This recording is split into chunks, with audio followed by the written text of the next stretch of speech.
I 23 male met my ex 21F 3 years ago. We lived on campus at uni in different halls of residence. After a few months, we got together and for the most part had a very happy relationship. There was always one issue though. My ex grew up in a very religious home. Her father is a pastor. She has been open with her family that she does not share their faith. They weren't happy about it but accepted that she has to make her own choices on that.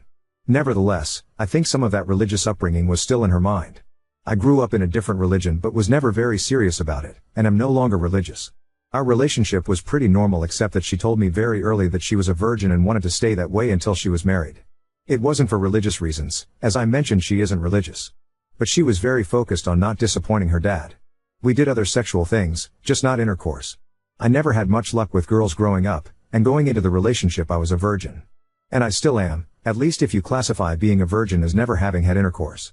Anyway, I was becoming more resentful of the fact that everyone I know was having normal sexual relationships and we weren't. I couldn't understand why she didn't want to have a full sexual relationship, though of course I never pressured her about it. I felt that while I was at uni, and pretty broke, getting married was something for the future. Last year, I was in my last year of uni and she was working in her first professional job. Her degree was shorter than mine, so she finished uni first despite being younger than me. She was talking a lot about all these successful guys she met at work, which did make me feel lesser as I was still a broke uni student. Coupled with her still not wanting a full sexual relationship, it did make me feel more resentful. We had some arguments about it and after a while I felt that I should end the relationship as we wanted different things and our lives were on different paths. It was awful. She was crying a lot and I felt terrible afterwards. Anyway, it has been nearly 6 months since we broke up. We haven't been in touch at all for most of that time. I have not been involved with anyone else in that time, as I was 100% focused on finishing my degree. I have finally finished uni and am about to start my first professional job. She recently got in touch again and asked to meet up. I was hesitant, but decided we had so much good history that I should hear her out. She told me she's been missing me terribly these past 6 months. That she thinks she wants to get back together, and is open to having a sexual relationship now. I asked her why now? What changed? And she looked uncomfortable. After a little prying, she said she had a short-term fling with one of the older guys at work while we were broken up. Which of course was fine as she wasn't my girlfriend anymore. Anyway, she said he persisted with her until she started having sex with him. She ended it with him recently. She was clear that it was consensual, but that the guy was very persistent with pursuing sex with her. I was gutted. I couldn't understand why she'd make me wait all those years, but was fine doing it with some new guy she'd only been seeing a short time. I asked if the reason she was open to having a sexual relationship now is because she wasn't a virgin anymore. She said yes. I asked her to give me some space to process all this. I'm conflicted and would love some advice on this. I have missed her a lot and still have strong feelings for her. But at the same time it feels like I was strung along for years. It's hard to put my finger on why I don't want to take her back. Everything logically makes sense for us to get back together. I'd even get to finally have a sexual relationship with her. But I feel awful about this whole thing and don't want to ignore those feelings. Update 1. Today I blocked Ellie on everything. Since we agreed not to be in touch again, that shouldn't matter, but if she doesn't stick to that agreement, for example if she and Tim split/fight again, then it won't be easy for her to contact me again. I thought it was a petty thing to block someone, but in this case you've convinced me that it's a way to take control of the situation. With luck I won't hear from her again, and if I do, like if she knocks on the door, I'll remind her of our agreement and shut her off. Time to stop being passive and take charge of my life, a life Ellie will not be part of. Hello again. I appreciate people taking the time to comment on my last post. The response was a lot more than I expected with over 2,000 comments. I'm amazed so many people wanted to comment about my situation. Thank you. Warning, this post is long. I have kept a daily journal since I was 16. A lot of what follows is dumps from my journal. Yes, I know I'm not concise. I'm going to refer to my ex as Ellie, not her real name. I'd like to write a bit about the comments because so many people took the time to provide their thoughts and I appreciate that. The majority of comments were some variation of move on. A clean break. A strong recommendation with a lot to recommend it. A minority said give her a chance and see how it goes. Plenty calling me an asshole for ending it because I wanted sex in our relationship, or for being obsessed with her virginity. That I dumped her because she wouldn't put out. And quite a few saying my breaking up with her made her feel like sex is necessary to keep a guy and that it drove her heartbroken into the next guy's bed. There were a few she's pregnant comments. Not that I know of, it's not impossible but if that happens it won't be anything to do with me. The dude saying I should fuck her and leave her, or worse, seriously some of you guys need a who, gee, or a psychologist, no. I would never use her like that, no matter our past. Ellie and I were a loving couple for years. That counts for something even after we broke up. Feeling hurt doesn't justify using her, or anyone else for that matter. As for comments that I have some hang up about taking her virginity, my issue when together was that we weren't having sex in our relationship, not whether she was a virgin or not. Her being a virgin was her reason for being abstinent, but wasn't directly an issue either way to me. If she hadn't been a virgin and wanted to be abstinent, I would have been in the same situation. The title of my last post was not great really. I broke up because we were not having sex, not because she was a virgin. Bear in mind, for 3 years Ellie had everything she wanted from our relationship. Boyfriend, love, affection, loyalty, support, and a guy who respected her wishes to be abstinent. While she got 100% of what she wanted, for me there was a big element missing. And there was no way to reconcile that, either we were having sex or not having it. Sex requires both to say yes, and that wasn't going to happen. With hindsight, I should have ended the relationship early on, when Ellie first told me she wanted to not have sex until marriage. When we got together I was a naive 19-year-old who had never had a girlfriend before, so I kind of went along with things because I really liked her and got along with her so well. I fell in love with her and then kind of felt stuck in a relationship that wasn't what I wanted. I've learned from this and won't make that mistake in the future. I want to make active, not passive choices in future relationships. To not just go along with things because that's what the other person wants. Our views about sex in our relationship were not compatible, so I ended the relationship rather than waiting any longer hoping she'd change her mind. It was scary to take that step and I put it off for way too long, because I didn't want to hurt her. But I couldn't stay in the relationship just for her, I had to also consider myself too. My mistake was waiting so long to get to that point. I regret that as it caused her more hurt than if I'd ended it early on. Many of you say that sex just isn't that important. But for me it is, at least as part of a relationship. You can disagree. That's fine. Some people are fine being in no sex relationships. No judgment from me, but that's not what I want. Some people took issue with me saying I felt she strung me along. On reflection, that's fair. Ellie was clear to me about wanting to not have sex until marriage. I foolishly stayed way too long hoping she'd change her mind one day. She didn't. That was my mistake. I strung myself along really. She never led me on in any way. It hurt to learn that she had sex with the next guy relatively quickly after I waited so long. But she is my ex, so that is not my business anymore. She is allowed to change her mind. She can have sex, or not, with whoever she chooses. I don't get a say in that. My hurt is an emotional response, not a logical one. Logically I see she did nothing wrong by me. I'll get over it. It's just my bruised ego if I'm honest with myself. Feeling I'm somehow a lesser man because she took that step with the next guy. I know objectively that isn't true, but I sure feel it. I was not a perfect boyfriend and I have made mistakes. I have learned from them. I don't regret breaking up with Ellie and still think it was the right decision for me. Enough background. A few things have happened. Last weekend was the Australia Day long weekend. I was on a camping trip, in the Grampians for any Aussies reading. It was so nice to be in nature, to do some bushwalks with friends and decompress. It felt good to talk about the Ellie situation with my mates around the campfire. Most of them knew Ellie pretty well from our years together and they had a range of views, just like the commenters on my post. And up the usual good-natured shit about still being a virgin. I learned there's an expensive bottle of scotch they bought a while ago that's going to have its seal cracked when mine is. Bastards lol. One great question a friend asked was whether I would have ever decided to reach out and take Ellie back if she never reached out to me first. The answer is no. It was so obvious to me. That cut through a lot of the confusion for me. I was being too passive in this situation, and needed to do what I wanted. Not just react to what Ellie wanted.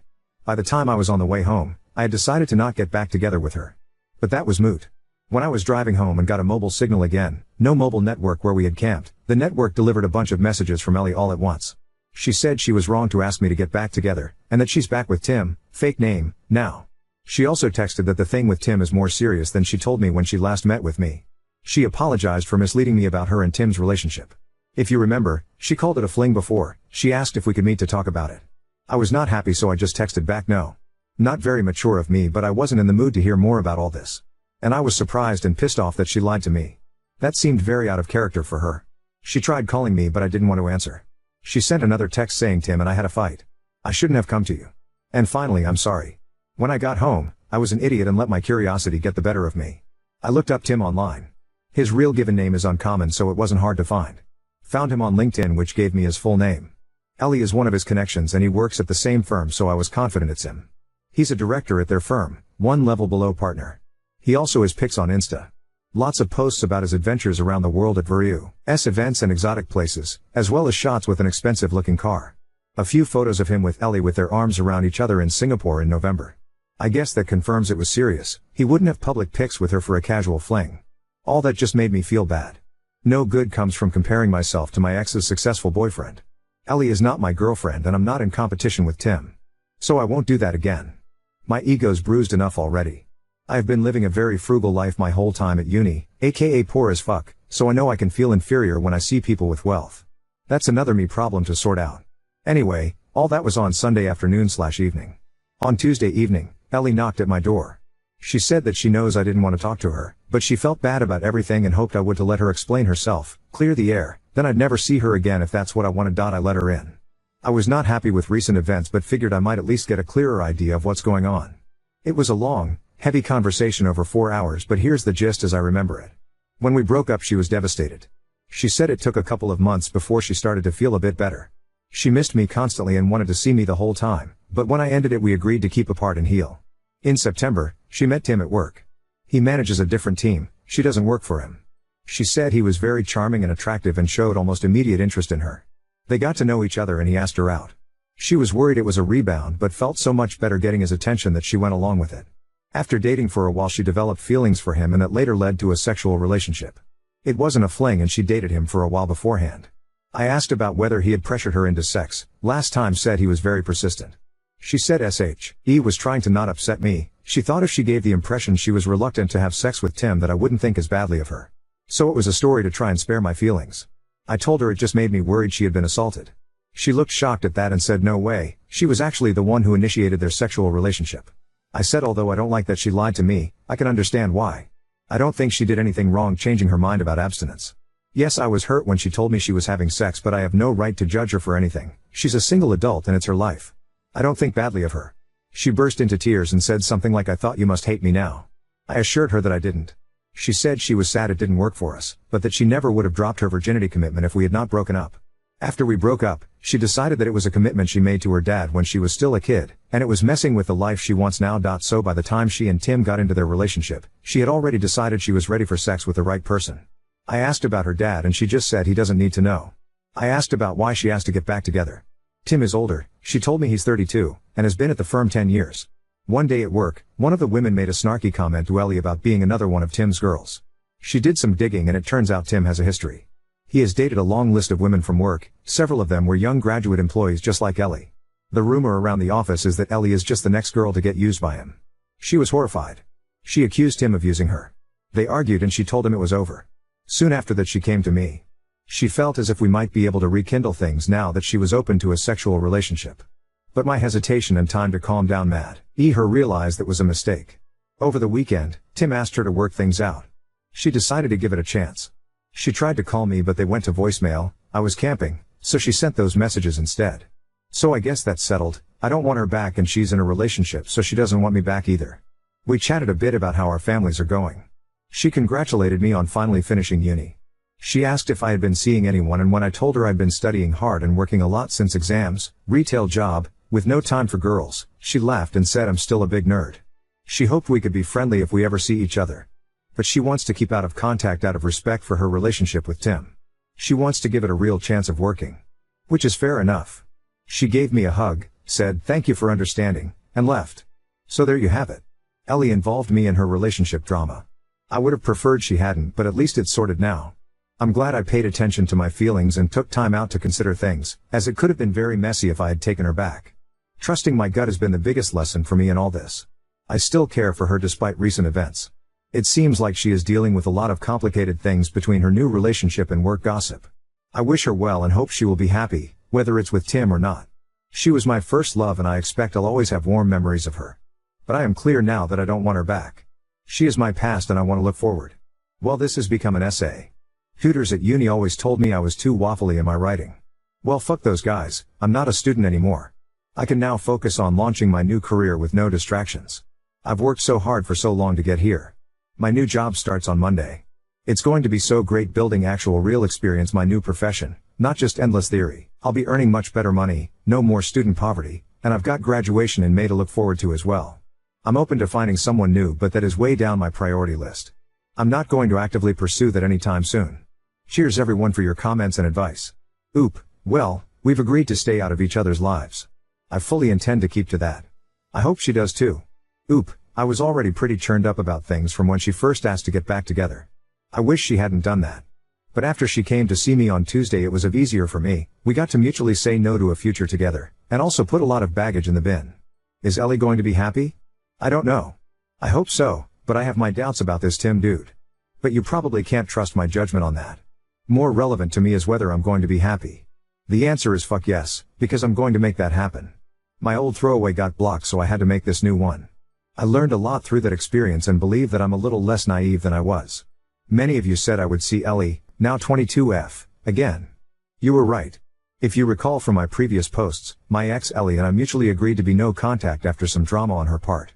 At the urging of Redditors, I also blocked her to help maintain no contact. I've been working since February as a graduate engineer and it's been everything I hoped it would be. I'm meeting amazing smart people, learning so much every day, and am finally earning a salary after years of being a broke student. Having a little money in the bank and being able to afford to do things like eating out is such a nice change. When I finished uni in November, I moved in with my brother temporarily. He'd just broken up with his ex and needed help with his rent. That's where I was living when Ellie last came to see me. He found a new housemate, and since his place was on the wrong side of the CBD, for my job, I moved into a share house in the southeast of Melbourne. The place is a bit run down, but the rent is reasonable, by insane Melbourne standards, and there are lots of pubs, bars and restaurants nearby. The location and my housemates have been great. I'm seeing someone. I'll call her Olivia, not her real name. She's the sister of one of my housemates. We met when my housemates and I had a barbecue and she dropped by. We got talking and were still talking hours later until everyone else had left. Her brother told us to STFU so he could get some sleep, haha. I asked her out that week and we've been close since. My housemate, her brother, has been making fun of us ever since, including more than a few crude jokes when she stays over. We agreed to be exclusive 6 weeks ago, so it's still quite new. She's so cool. And smart. And gorgeous. The chemistry was instant and intense from the moment we met. We just click so well. It's such a great time when we're together. Olivia is an accountant at a big firm. One of Olivia's workmates was having a party last month. She asked me to come to meet some of her work friends. We went inside and Olivia introduced me to the woman who hosted the party, her workmate Jess. There would have been maybe 40 to 50 people there. I didn't know anyone but Olivia. At one point I offered to grab more drinks. The kitchen was in a separate room. As I was getting them, a guy asked me to pass him a beer from the fridge. I introduced myself and he said, "Hi, I'm Tim," fake name from my last post. He actually said his unusual name. We chatted a couple of minutes about our jobs and how we know Jess, then I just said nice to meet you and returned to the group. I didn't recognize his face as I'd never met him before, but it was definitely Ellie's Tim, his job and firm lineup. And he looked in his 30s, a bit older than most people at the party. Neither of us mentioned Ellie when we were talking. Later on I asked Jess how she knew Tim. She said she used to work at the same firm as Tim, also where Ellie works, but she moved to another employer, where Olivia works. Despite living in a city of 5 million, it's still a small world. On the tram ride home I must have been quiet because Olivia asked what was on my mind. I said that Tim guy at the party was, or maybe still is, my ex's boyfriend. I said I didn't think he knew who I was, or if he did he didn't say anything. That prompted me to share some history about me and Ellie. Olivia was wide-eyed and said, "You never told me you were a virgin." Then she laughed and said, "Well, we took care of that." She asked if I had any feelings for Ellie and I truthfully said no. I dealt with all that months ago. More recently, there was a formal charity dinner that Olivia was asked to support. Her employer was a sponsor of the event. She was keen to show me off. We were at a table with a bunch of her work colleagues. Nice people.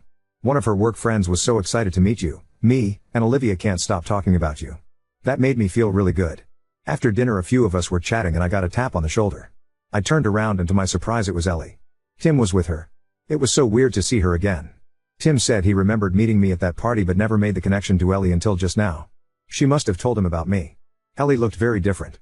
She had lost a lot of weight and was very slim. The tight red dress she was wearing made that obvious. Her dad would not approve. Not that she was ever overweight, but I'd never seen her that thin before. She was immaculately made up with what looked to my ignorant eye like expensive jewelry. She'd changed her hair too, now blonde instead of her natural auburn. She looked like a sleek rich girl, not the poor pastor's daughter I remember. Don't get me wrong, she looked amazing, but she looked like a different person. I know it was a formal event so we were all dressed nicely, but his was a major transformation. Despite her glam looks, when I saw her I didn't feel anything for her. Just nothing. Ellie said she was so glad to see me and she had some news, holding out her hand to show a diamond engagement ring. I know nothing about diamonds but it looked pretty big and expensive to me. I offered my congratulations to them both.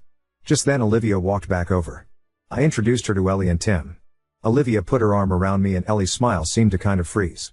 I didn't really know what else to say, so I just said nice to see you again and wished them all the best for the wedding. Tim walked off and Ellie just sort of stood there a moment. It was awkward. Later on, as we were leaving, Ellie was staring at us as we walked out. Olivia said later that I think she still has a thing for you. I said it doesn't matter. Anyway, cut to a few days ago. My brother messaged me saying Ellie stopped by looking for me. Yes, Reddit, you were right. He knew to not share my new address with her, so all he said is I'd moved out. Next day I received an email from an address I hadn't seen before. It was Ellie. No acknowledgement that she was breaking our agreement to be no contact. No mention she stopped by my old place. It said it was so great to see you again, I've missed you and that girl you were with is pretty, how serious is it? And telling me she and Tim have big plans for their wedding next year and she hopes I can come. I was annoyed because she is trying to make her life my business. Again. Despite promising no contact. Even going to the trouble to make a new email address to get around me blocking her. I showed Olivia the email and she rolled her eyes and asked me to think about why my ex would send me that. Why indeed? Olivia is great at cutting through bullshit and reads people way better than I do. Ellie can't have me back. I'm in a relationship now plus she's engaged, and it's not like I would go to their wedding. Who goes to their ex's wedding? It wouldn't be right. I don't know why she's trying to contact me, but I can guess that she wants to use me for emotional support again. Or maybe things are rocky with Tim, who knows? Whatever she wants, it's not happening. She has family and friends, she can talk to them. I deleted the email and blocked the address without replying. Ellie promised she'd keep out of contact and just couldn't help herself. I still intend to keep my word no contact, even if she doesn't. I've also set up a filter to send any email containing her name to the bin. Olivia and I had a talk after that. I asked if she was concerned about the Ellie thing but she said no, she's not worried, she didn't get serial killer vibes from Ellie. I'm glad none of this has put her off me. So nothing too dramatic but it does prove you guys were right, Ellie could not contact me despite promising to do so. I was able to sidestep her much more easily than last time. Ultimately this is a good news story. Life is so great right now. I've got a cool new girlfriend, a fun place to live and a new career I love. It has been easy to leave Ellie behind.